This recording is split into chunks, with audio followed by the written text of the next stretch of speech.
അസ്സലാമു അലൈക്കും. ഏറ്റവും വലിയ തന്ത്രജ്ഞാനിയാണ് പടച്ചവൻ. അല്ലാഹു സുബ്ഹാനഹു വ തആല വിശുദ്ധ ഖുർആനിലൂടെ കൃത്യമായി പറയുന്നുണ്ട്, നിങ്ങൾ എത്ര തന്നെ തന്ത്രങ്ങൾ മെനഞ്ഞാലും അതിനേക്കാൾ മികച്ച തന്ത്രങ്ങൾ മെനയാൻ എനിക്ക് സാധിക്കുമെന്ന് അല്ലാഹു പറഞ്ഞു വയ്ക്കുകയാണ്. അത് പടച്ചവൻ വെറുതെ പറഞ്ഞതല്ല. ഈ ലോകത്ത് സംഭവിക്കുന്ന അത്ഭുതകരമായ പല സംഭവങ്ങൾ കേട്ടുകഴിഞ്ഞാൽ നമുക്കത് വ്യക്തമായി മനസ്സിലാക്കാൻ സാധിക്കും. നിങ്ങളെ ആരൊക്കെ എന്തൊക്കെ പറഞ്ഞാലും, നിങ്ങളെ ആരൊക്കെ എന്തൊക്കെ കളിയാക്കിയാലും, നിങ്ങളെ സമൂഹത്തിന് മുന്നിൽ ആരൊക്കെ നിങ്ങൾ ഒന്നിനും വേണ്ടാത്തവനാണെന്ന് പറഞ്ഞ് പരിഹസിച്ചാലും പടച്ച റബ്ബ് നിങ്ങളുടെ കൂടെ ഉണ്ടാകും. നിങ്ങൾക്കത് നൽകണമെന്ന് പടച്ചവൻ തീരുമാനിച്ചാൽ പിന്നെ ഈ ലോകത്ത് ഒരു ശക്തികൾക്കും അതിനെ തടുക്കാൻ സാധിക്കില്ല. അത് മനസ്സിലാക്കി തരുന്ന മനോഹരമായ അത്ഭുതകരമായ ഒരു സംഭവമാണ് 2 ദിവസങ്ങൾക്ക് മുമ്പ് സൗദി അറേബ്യയിൽ സംഭവിച്ചത്. ആ ഒരു സംഭവം ലോകം മുഴുവനും വലിയ രീതിയിൽ ചർച്ചയായി മാറി, വലിയ രീതിയിൽ വൈറലായി മാറി. നസ്റുൽ കരീം കുറിച്ചതും പടച്ചവൻ വിധിച്ചതുമെന്നുള്ള തലക്കെട്ടോടുകൂടി ഒരുപാട് ആളുകൾ ആ സംഭവത്തെ ആസ്പദമാക്കി സമൂഹമാധ്യമങ്ങളിലൂടെ മനോഹരമായ കുറിപ്പുകളും എഴുതി. ബംഗ്ലാദേശുകാരനായ നസ്റുൽ കരീം എന്ന് പറയുന്ന മനുഷ്യന്റെ ജീവിതത്തിൽ സംഭവിച്ച ആ അത്ഭുതകരമായ സംഭവം എന്താണെന്നറിയണ്ടേ? നമുക്കറിയാം, ഒരുപാട് ആളുകൾ ഉപജീവനമാർഗം തേടിയാണ് പലപ്പോഴും പ്രവാസികളായി മാറുന്നത്. അത്തരത്തിൽ ഉപജീവനമാർഗം തേടി സൗദി അറേബ്യയിലേക്ക് പോയതാണ് ബംഗ്ലാദേശ് സ്വദേശിയായ നസ്റുൽ കരീം. പ്രായമുള്ള മനുഷ്യൻ സൗദി അറേബ്യയിലെ വലദിയ ജോലിക്ക് പോയതാണ്. ആ മനുഷ്യൻ വലദിയ ജോലി എന്ന് പറഞ്ഞു കഴിഞ്ഞാൽ അവിടെയുള്ള റോഡുകളും മറ്റുമൊക്കെ വൃത്തിയാക്കുന്ന ജോലിയാണ്. അത്തരത്തിൽ റിയാദിലെ തെരുവുകൾ തൂത്തുവാരി വൃത്തിയാക്കുന്ന ഒരു സാധാരണക്കാരനായ ഒരു പാവപ്പെട്ട ഒരു ശുചീകരണ തൊഴിലാളിയായിരുന്നു ആ മനുഷ്യൻ. അങ്ങനെ റോഡുകൾ വൃത്തിയാക്കിക്കൊണ്ടിരിക്കുന്ന സമയത്ത് ഒരു സ്വർണ്ണക്കട ഈ മനുഷ്യന്റെ ശ്രദ്ധയിൽപ്പെടുകയാണ്. ആ വലിയ സ്വർണ്ണക്കടയ്ക്ക് മുന്നിൽ അദ്ദേഹം അല്പനേരം നിന്നുപോയി. ചെല്ലുവാതിലിനപ്പുറം പ്രകാശത്തിൽ തിളങ്ങുന്ന മനോഹരമായ ഒരു സ്വർണ്ണാഭരണം ആ മനുഷ്യന്റെ കണ്ണിൽപ്പെടുകയാണ്. അദ്ദേഹത്തിന്റെ ശരീരമാകെ വിയർത്തൊലിച്ചിട്ടുണ്ട്. കയ്യിൽ തൂത്തുവാരുന്ന ചൂലുമുണ്ട്. തളർന്ന ശരീരവുമായി ആ സ്വർണ്ണക്കടയ്ക്ക് മുമ്പിൽ ഇങ്ങനെ കണ്ണാടിച്ചില്ലിലൂടെ ആ സ്വർണ്ണാഭരണം നോക്കി നിൽക്കുന്ന ആ നസ്റുൽ കരീമിന്റെ ചിത്രം അവിടെയുള്ളൊരു യുവാവ് ക്യാമറയിൽ പകർത്തുകയാണ്. അവൻ വെറുതെ പകർത്തിയതല്ല, ആ മനുഷ്യനെ പരിഹസിക്കാൻ വേണ്ടി, കളിയാക്കാൻ വേണ്ടി പകർത്തിയ ചിത്രമായിരുന്നു അത്. എന്നിട്ട് സമൂഹമാധ്യമങ്ങളിൽ ആ പാവപ്പെട്ട മനുഷ്യന്റെ ചിത്രം പങ്കുവെക്കുകയും അതോടൊപ്പം പരിഹാസപൂർവ്വം ചില കുറിപ്പുകളും എഴുതിവെച്ചു. ആ കുറിപ്പ് ഇങ്ങനെയായിരുന്നു: ഇത്തരക്കാർക്ക് മാലിന്യങ്ങൾ നോക്കി നിൽക്കാനേ യോഗ്യതയുള്ളൂ, അല്ലാതെ ഈ സ്വർണ്ണമാല നോക്കാൻ യോഗ്യതയില്ല. നോക്ക്, ആ പാവം മനുഷ്യന്റെ ചിത്രം സമൂഹമാധ്യമങ്ങളിൽ പങ്കുവെച്ച് ഇത്തരത്തിൽ പരിഹാസത്തോടുകൂടി കുറിപ്പെഴുതുമ്പോൾ ആ മനുഷ്യന്റെ മനസ്സ് എത്രത്തോളം നീചമാണെന്ന് നമുക്ക് ചിന്തിക്കാവുന്നതേയുള്ളൂ. ആ ധനികനായ ആ ചെറുപ്പക്കാരൻ സമൂഹമാധ്യമങ്ങളിലൂടെ ചിത്രം പങ്കുവെച്ച് പരിഹസിച്ച ആ പൈസയുള്ള സമ്പാദ്യമുള്ള ആ യുവാവ്, ആ ചെറുപ്പക്കാരൻ ആ പാവപ്പെട്ട മനുഷ്യന്റെ ദാരിദ്ര്യത്തെ പരിഹസിക്കുകയായിരുന്നു. എന്നാൽ ഈ ലോകം മനുഷ്യന്റെ ചിന്തകൾക്കനുസരിച്ചല്ല നീങ്ങുന്നത്, മറിച്ച് ഹൃദയത്തിലെ നീയത്തുകൾ, അതായത് ഉദ്ദേശ്യങ്ങൾ കാണുന്ന അള്ളാഹുവിന്റെ വിധിക്കനുസരിച്ചാണ് നീങ്ങുന്നത് എന്ന് കളിയാക്കിയ ആ ധനികനായ യുവാവ് തിരിച്ചറിയാതെ പോയി. പരിഹസിക്കാൻ വേണ്ടി എടുത്ത ആ ഒരു ചിത്രം പിന്നീട് ലോകത്തിന് മുന്നിൽ ആ മനുഷ്യനോടുള്ള ആദരവായി മാറി. ആ ചിത്രം സമൂഹമാധ്യമങ്ങളിലൂടെ വലിയ രീതിയിൽ വൈറലായി, വലിയ ചർച്ചാ വിഷയമായി മാറി. മണിക്കൂറുകൾക്കുള്ളിൽ സോഷ്യൽ മീഡിയയിലൂടെ പ്രതികരണങ്ങൾ മാറിമറിഞ്ഞു. ആ യുവാവിനെതിരെയാണ് ഏറ്റവും കൂടുതലും ആളുകൾ രംഗത്ത് വന്നത്. നീയൊക്കൊരു മനുഷ്യനാണോ?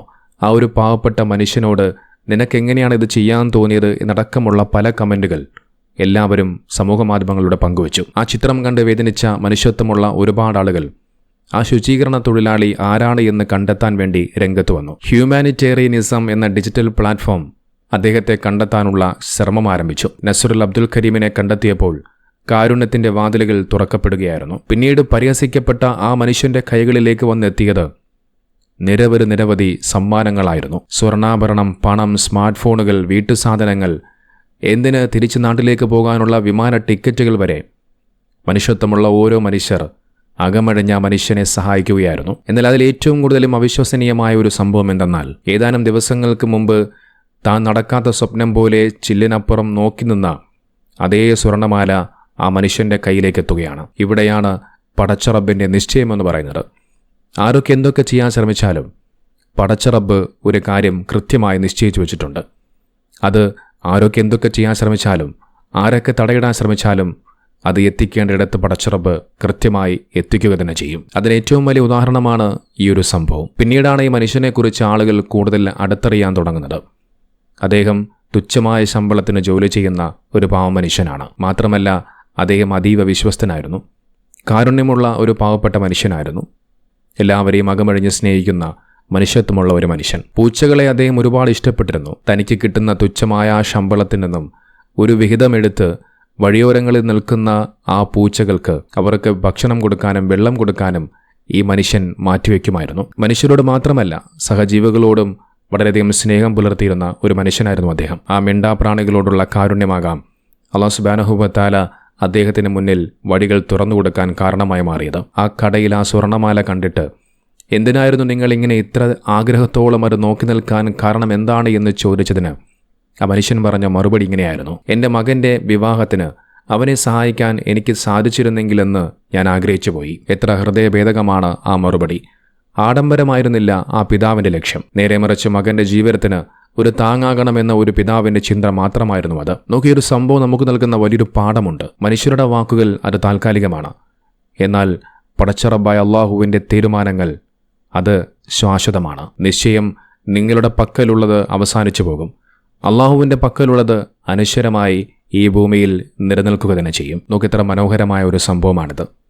ആ മനുഷ്യൻ ഒരുപക്ഷെ തൻ്റെ ജീവിതത്തിൽ ഒരിക്കൽ പോലും പ്രതീക്ഷിച്ച ഒരു സംഭവമായിരിക്കില്ല ഇത്. ദരിദ്രനായ ആ പാവപ്പെട്ട മനുഷ്യൻ തൻ്റെ മകൻ്റെ കല്യാണത്തിന് ഒരു പിതാവിൻ്റെ നിലയിൽ എന്തെങ്കിലുമൊക്കെ വാങ്ങിക്കൊടുക്കാൻ സാധിച്ചെങ്കിലോ എന്നോർത്തുകൊണ്ട് ആ കടയുടെ മുന്നിൽ എങ്ങനെ നിൽക്കുകയാണ്. ആ സ്വർണ്ണാഭരണം വാങ്ങിക്കാൻ തനിക്ക് ജീവിതത്തിലും ഒരിക്കലും സാധിക്കില്ല എന്ന് മനസ്സിലാക്കിയ ആ മനുഷ്യൻ, പക്ഷെ ആ മനുഷ്യൻ്റെ കൈകളിലേക്ക് ആ സ്വർണ്ണാഭരണം വന്നെത്തുകയാണ്. നോക്കൂ, നമ്മളെല്ലാവരും വലിയ പ്രതിസന്ധികളിലൂടെ, വലിയ വിഷമഘട്ടങ്ങളിലൂടെയൊക്കെ കടന്നു പോകുന്നവരാണ്.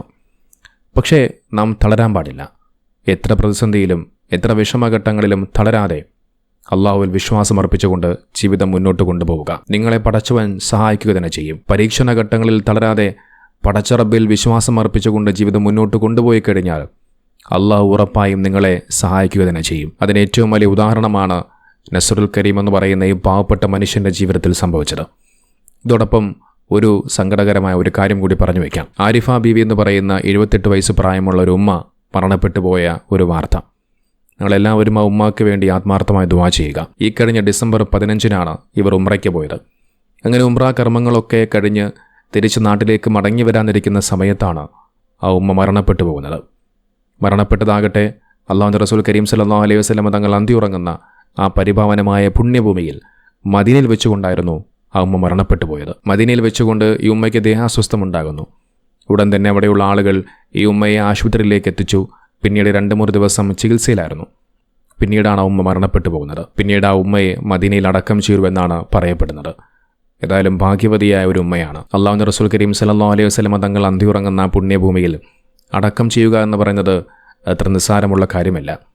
അള്ളാഹു തിരഞ്ഞെടുത്ത ഭാഗ്യശാലികളായ മനുഷ്യർ, അവർക്ക് മാത്രം അള്ളാഹു കൊടുക്കുന്ന വലിയ സൗഭാഗ്യമാണ്. ആ ഉമ്മാക്ക് അല്ലാഹു സുബ്ഹാനഹു വ തആല സ്വർഗ്ഗം പ്രദാനം ചെയ്യുമാറാകട്ടെ.